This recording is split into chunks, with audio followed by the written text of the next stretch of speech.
Friend, welcome to our channel mister class 9-10। मैं अकमल खान आज आप लोगों को क्लास 10 सोशल साइंस जो आपका विकास चैप्टर है जो कि अर्थशास्त्र आपका चल रहा है। तो इससे पिछले आपके दो वीडियो विकास पे ऑलरेडी आ चुके हैं, यानी कि आपका जो विकास चैप्टर है इस पर ऑलरेडी दो वीडियो जा चुके हैं, जो कि आपका एक पहला बहुविकल्पीय वाला है और उसमें भी मोस्ट इम्पॉर्टेंट बिंदु आपके हैं जो कि आपकी जानकारी को भी बढ़ाएंगे और आपके जो सिलेबस में बहुविकल्पी आता है ये भी करने में आपकी मदद करेंगे। और जो आपका दूसरा था 1 नंबर वाला था, यहाँ पर हम कवर करने वाले हैं 3 और 5 नंबर वाले संभावित प्रश्न। तो इसमें जो आपका पहला क्वेश्चन है ये है विकास। विकास के लक्ष्य विभिन्न होते हैं और कभी कभी ये परस्पर विरोधी भी हो सकते हैं। इस कथन की पुष्टि करना है आपको, इस कथन को आपको स्पष्ट करना है। तो उत्तर की तरफ चलते हैं। उत्तर हमारा क्या कह रहा है कि प्रत्येक व्यक्ति या समूह के विकास के लक्ष्य भिन्न हो सकते हैं और कई बार इनकी प्रकृति परस्पर विपरीत भी हो सकती है। एक के लिए विकास तथा दूसरे के लिए विनाश का कारण बन सकता है। उदाहरण, नदी पर बांध बनाना वहाँ के किसानों के लिए विस्थापन का कारण बन सकता है। अगर आपने नहीं समझा ये प्रश्न पढ़कर कि क्या है, तो आपको हम बता रहे हैं कि ये प्रश्न में क्या कह रहा है कि जो विकास है इसके लक्ष्य अलग अलग होते हैं। तो इसमें जो आपका है कि अगर विकास कर रहे हैं, आप विकास कर रहे हैं, जैसे कि आपका ट्रैक्टर ले आए, आप ऐसी आधुनिक उपकरण ले आए जिससे कि मानव जीवन में प्रौद्योगिकी बढ़ रही है, मानव जीवन को आसान बनाया जा रहा है, बट आप देख रहे हैं कि कहीं ना कहीं ये विनाशकारी भी होते हैं। जैसे कि आप ट्रैक्टर ले आए, इससे कितना धुआं निकल रहा है। व्हीकल्स हैं, आपको अच्छे समय सही समय पर जल्दी पहुंचा देते हैं, लेकिन आप जानते हैं कि वायुमंडल आपका कितना दूषित होता जा रहा है। तो ये कहीं ना कहीं हानियां भी हैं, लाभ के साथ कहीं ना कहीं आपकी हानियां भी हैं। तो ये परस्पर एक दूसरे के विपरीत होते हैं। अगर किसी के लिए ये लाभ है तो किसी के लिए हानि है। मानव जीवन के लिए लाभ है तो मानव जीवन के ही लिए हानि है और वायुमंडल के लिए भी हानि है। तो ये जो आपका है एक दूसरे के विपरीत होते हैं, किसी के लिए विरोधकारी होते हैं तो किसी के लिए लाभकारी होते हैं। आपका दूसरा प्रश्न है, एक विकासशील और विकसित देश की मुख्य विशेषताएं क्या होती हैं। अगर कोई देश कह लिया जाए कि ये विकास कर रहा है, यूएसए है, जापान है, चाइना है, ये विकासशील देश हैं, जो कि आपके सिर्फ भारत भी एक विकासशील देश है। तो कौन सी ऐसी मुख्य विशेषताएं हैं जिसके आधार पर आप कह सकते हैं कि हाँ भाई ये देश विकास कर रहा है, ये देश में विकास हो रहा है। तो जो आपका है विकसित देश, इनके क्या होते हैं, पहला, नई तकनीक व विकसित उद्योग। नई नई तकनीकें आती हैं, नए नए खोज होते हैं और ऐसे उद्योग जो कि विकसित हों। हाँ, तो आपका जो दूसरा है ये है उच्च स्तरीय रहन सहन, यानी कि उच्च लेवल पर अच्छे से सफाई है, 2 महले 4 महले की बिल्डिंग है, किसी का घर छपरे का नहीं है।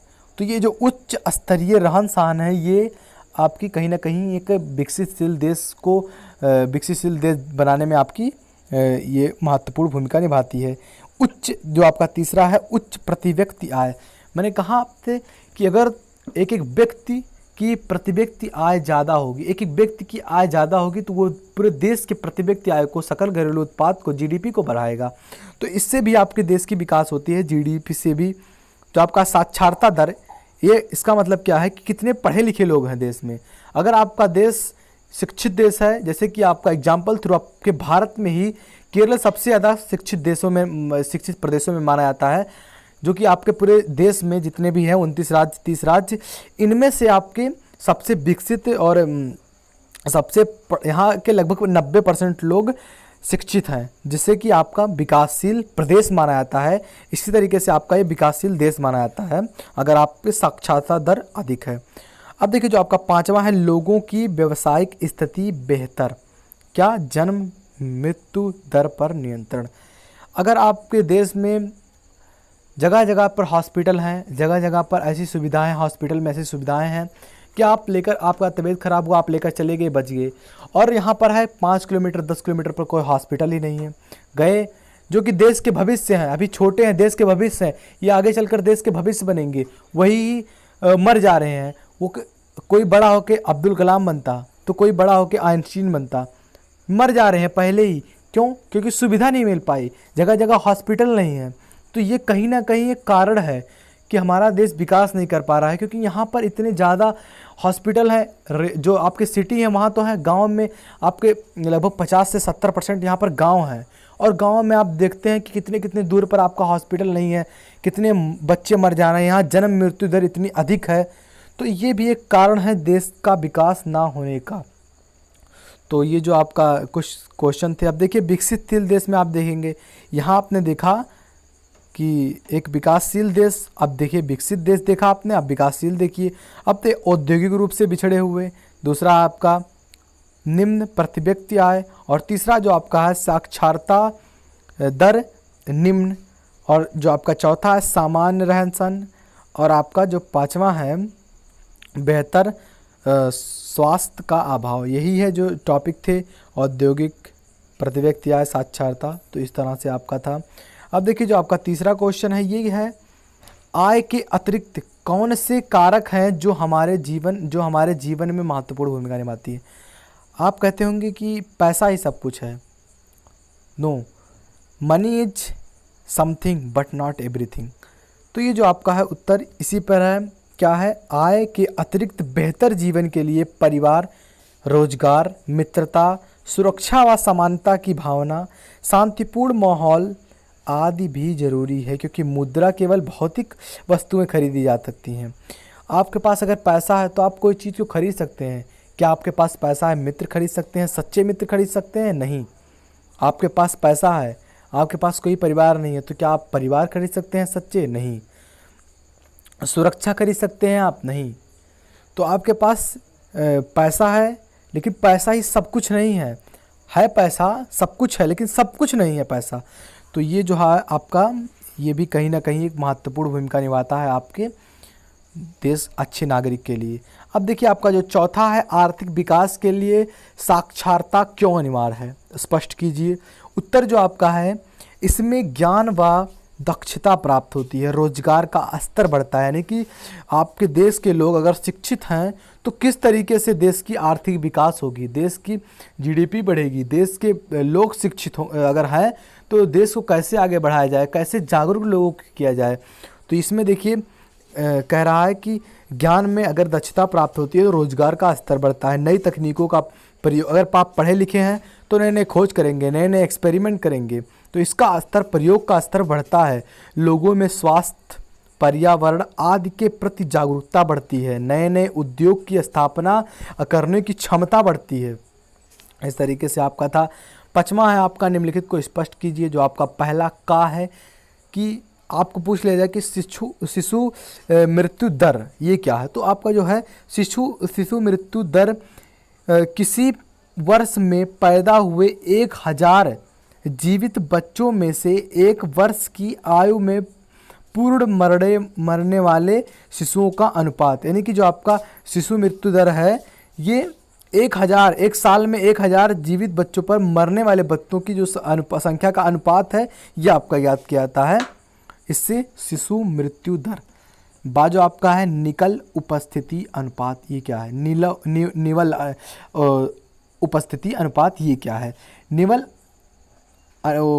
उपस्थिति अनुपात आपका 6 से 10 वर्ष की आयु के स्कूल जाने वाले कुल बच्चों का उस आयु वर्ग के कुल बच्चों के 7% अनुपात जो होता है। यानी कि 6 से 10 वाले जो बच्चे हैं आयु के स्कूल जाने वाले, और जो बच्चे स्कूल नहीं जाते हैं, इनके अनुपात जो निकाला जाए कि कितने बच्चे पढ़ रहे हैं कितने बच्चे नहीं पढ़ रहे हैं, इनके जो अनुपात होता है प्रतिशत में, ये आपका निवल उपस्थिति अनुपात है। साक्षर दर क्या है आपकी? साक्षर दर 7 वर्ष और उससे अधिक आयु वाले लोगों में साक्षर जनसंख्या का अनुपात, ये आपका साक्षरता होता है। आपका BMI क्या है? BMI शरीर द्रव्यमान सूचकांक है आपका। पोषण वैज्ञानिक किसी वयस्क के अल्प पोषक होने की जांच कर सकते हैं। ये आपका है द्रव्यमान से रिलेटेड जानकारियां हैं। छठवां जो है विकास की धारणा से क्या अभिप्राय है? ये आपका 2020 में पूछा गया क्वेश्चन था। ये हेडेड क्वेश्चन है कि विकास की धारणा से क्या अभिप्राय है। उत्तर आपका है, या फिर और एक क्वेश्चन इसमें है विकास की धारणा की 4 विशेषताएं भी आपको लिखनी है। अब देखिए विकास की धारणा से अभिप्राय कि पर्यावरण को नुकसान पहुंचाए बिना विकास का कारण विकास करना तथा वर्तमान पीढ़ियों की ज़रूरतों के साथ साथ भावी पीढ़ियों की ज़रूरतों का भी ध्यान रखना। जैसे कि जानते होंगे कि आपका जो कोयला है ये बिजली बनाने में इतना ज़्यादा खपत हो जा रहा है कि अनुमान लगाया जा रहा है कि 5 या 10 साल बाद ये आपका ख़त्म हो जाएगा कोयला, जो कि आपके पीढ़ियों के लिए नहीं बचेगा, आने वाले वंश के लिए नहीं बचेगा। तो आप विकास की धारणा से अभिप्राय है कि ऐसा यूज करो उसको कि अभी भी रहे और भविष्य में भी रहे, आने वाले पीढ़ियों के लिए भी रहे। जैसे आपका एग्जाम्पल थ्रू एक मोस्ट इम्पॉर्टेंट और है ये टॉपिक कि जल जो आपका है इतनी तेज़ी से यूज हो रहा है इसका कि आपका जल भविष्यवाणी किया रहा है कि 2025 तक भारत के कई ऐसे बड़े क्षेत्र होंगे जहां जल की नितांत कमी झेली जाएगी, यानी कि जल की कमी बहुत ज़्यादा 2025 में होने वाली है। तो आप लोगों से फिर से अनुरोध है, आप पढ़ रहे हैं, स्टूडेंट हैं, आपको जागरूक होना है कि पानी वेस्ट ना होने दे, बिकॉज वाटर इज़ लाइफ। तो इसके साथ आप संसाधनों को ऐसा प्रयोग करें जिससे कि आपका भी विकास हो और आने वाले पीढ़ियों के लिए भी वो संसाधन बचे रहें। तो ये आपका है। अब देखिए इसमें आपका जो 4 विशेषता पूछा गया है, क्या है पहला विशेषता आपका कि संसाधनों का विवेकपूर्ण उपयोग, यानी कि बुद्धि से, दिमाग से, विवेक के साथ संसाधनों का आप उपयोग करें। दूसरा आपका है नवीकरणीय संसाधन का अधिक उपयोग करिए। हमने बताया आपको कि अनवीकरणीय जो संसाधन होते हैं इन्हें एक बार प्रयोग करने के साथ ये समाप्त हो जाते हैं, और जो नवीकरणीय संसाधन होते हैं इन्हें आप बार बार प्रयोग में लाइए, ये पुनः बनते जाएंगे। ये आपका नवीकरणीय में आता है। तीसरा जो आपका है वैकल्पिक संसाधनों को ढंढने में मदद। जो आपका चौथा है संसाधनों के पुनः उपयोग की चक्रीय प्रक्रिया को बढ़ावा, ये आपका है। आपका जो 7वां है जो महिला वेतन योगी कार्य करती है वह एक ऐसे लोगों का उदाहरण है जो मिले जुले लक्ष्यों को पूरा करते हैं। इस कथन की विश्लेषण करें। आपका उत्तर है पहला, वेतन भोगी महिला का घर और समाज में आदर बढ़ता है। अगर कोई महिला पैसा कमा रही है और वो सरकारी नौकरी या फिर कोई ऐसा नौकरी जिससे पैसा कमा रही है, तो महिलाओं की जो वेतन होता है ये समाज में उनका आदर और सम्मान बढ़ाता है कि महिला होकर पैसा कमा रही है। इससे महिलाओं को बढ़ावा मिलता है कि वो आगे तक पढ़ते हैं कि ये पैसा कमा रही है, इससे वेतन मिल रहा है तो हमें क्यों नहीं मिलेगा। और हमारे देश के जो महिलाएं हैं ये क्या करते हैं, शादी बस यहीं तक सीमित होता है इनका कार्य। तो ये है, इससे भी एक आप हमारे देश में महिलाएं इतनी अधिक हैं, पर आप देखे होंगे कि कोई भी सरकारी नौकरी या फिर कोई भी ऐसा पॉलिटिकल में आप देख लीजिए कि कहीं महिलाओं का प्रतिशत 1-2% रहता है। तो ये एक बड़ा कारण है जिससे कि इनका अगर आपके बगल में या फिर आपके गांव में कोई वेतन भोगी महिला होती है तो समाज में उसका आदर बढ़ता है या फिर रहता है, उसके कामकाज में हाथ बटाए जाते हैं। वेतन भोगी महिलाओं को अधिक स्वीकार किया जाता है। ये आप जानते हैं, अगर कोई महिला पढ़ी होगी, शादी ब्याह के लिए या फिर कोई भी अपॉर्चुनिटी के लिए पूछा जाता है तो आपकी जो अगर कह रहे हैं कि वेतन भोगी महिला है तो इसको आगे और उच्च लेवल पर इसकी पोजीशन रहती है। अब देखिए चौथा जो आपका है, यदि वातावरण सुरक्षित है तो ज़्यादा महिलाएं नौकरी कर सकती हैं। और जो आपका 5वां है, अपने परिवार की जीवन स्तर सुधारी जा सकती है, ये भी एक इम्पॉर्टेंट है। अब देखिए आपका 8वां जो है, जेब में रखा रुपया वे सभी वस्तुओं और सेवाएं नहीं खरीदी जा सकती जिनकी आवश्यकता आपको एक बेहतर जीवन के लिए हो सकती है। क्या आप इस कथन से सहमत हैं? विवेचना करें। सहमत हैं?